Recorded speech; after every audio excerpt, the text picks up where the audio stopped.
Hi, plant friend. So today I have a treat for you. I'm going to be talking about yellow dock. And so yellow dock is this amazing medicinal plant. And I figured it'd be good for you to get to know yellow dock and how to use it. And so this is going to be a two-part video.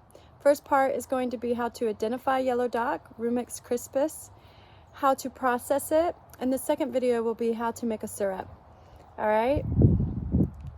I hope you enjoy. So this is yellow dock, and how do you know yellow dock when you find it? And so another name for yellow dock is curly dock, and the Latin name is Rumex crispus. And so it's called curly dock because the margin of the leaf is wavy. See that? And it's called yellow dock, I believe, because the roots are yellow. Leaves are 6 to 8 times as long as wide, so you see how long these leaves are? And it's a biannual, so the first year it grows a basal rosette, and this is how you'll probably see it most often. And then the second year it bolts and it sends up this flowering stalk. And it's a weedy species. Most people weed it out of their lawn. A lot of people unfortunately spray herbicides on it. But it's one of those medicinal plants that you definitely want to get to know and use. Another way you can identify yellow dock is by its venation. So it has these veins that curl back. They don't go all the way to the edge of the margin of the leaf. It goes and then it curves back to the mid vein. This is called the mid vein, and this is the margin of the leaf. And so those veins are running back to the mid vein and not going all the way to the margin of the leaf. And again, you can see how the margin of the leaf is curly, and it has this really long petiole, and it forms a basal rosette the first year. But again, this is a powerful medicinal plant, and so when you see it, especially if you find a big stand like this, you want to harvest enough. All right, so keep your eyes open for a basal rosette of leaves that are 6 to 8 times as long as wide and have curly margins and have venation that goes back to the mid vein. So now Van's gonna pull it up,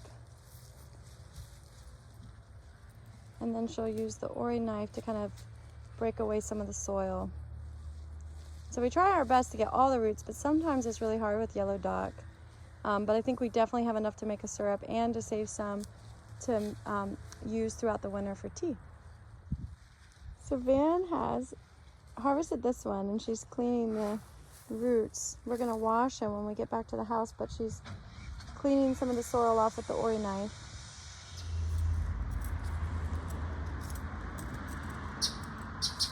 So this is our yellow dock processing station for the day.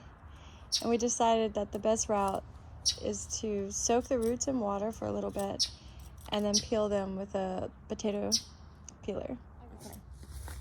So we're cutting the root of the yellow dock, and you have to cut it really thin because you want it to dry properly. And if we let this whole thing, if we left it like this, it'd be hard as a rock, and then when you went to go make tea, it would be almost impossible. So the smaller the surface area, the better.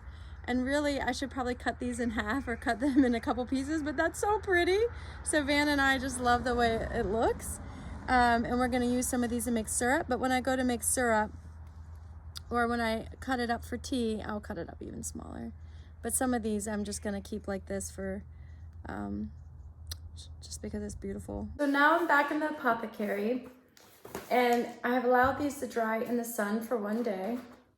And you can see that they've shrunken in size, and they're a little bit darker in color, but I just ate one, and it has still a ton of medicine in it. I didn't lose any medicine from sitting in the sun. I could probably let these sit in the sun for another day or two, and I may experiment and just make sure that if I dried a root completely in the sun versus in the apothecary, would it affect the taste or affect the amount of medicine? That's a scientist in me. But anyway, you want to make sure that your roots dry all the way, because I've learned the hard way, and I've had some roots go moldy on me. So it's always good to take that time to process them correctly, get the soil off, cut them thinly.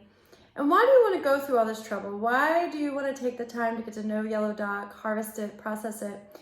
I mean, one, you're connecting with nature, you're connecting what's around you, but yellow dock is this unbelievable medicinal plant, and it helps to detoxify the liver, which everyone in America needs, I believe. You do have to be careful. I can't go too in depth, but if you are high vata and you have a dry condition, you don't want to use yellow dock. as much. And so yellow dock really helps to cleanse the liver and helps the liver to produce bile. And bile breaks down the fat in our body. It breaks down the toxins in our body. And it said, yellow dock is said to help to release and break down some vitamins and minerals in our liver. And so for a long time, herbalists thought that yellow dock had a lot of iron because they noticed that iron levels would increase after using yellow dock, and that women that were anemic or had problems during menstruation really benefited from using yellow dock.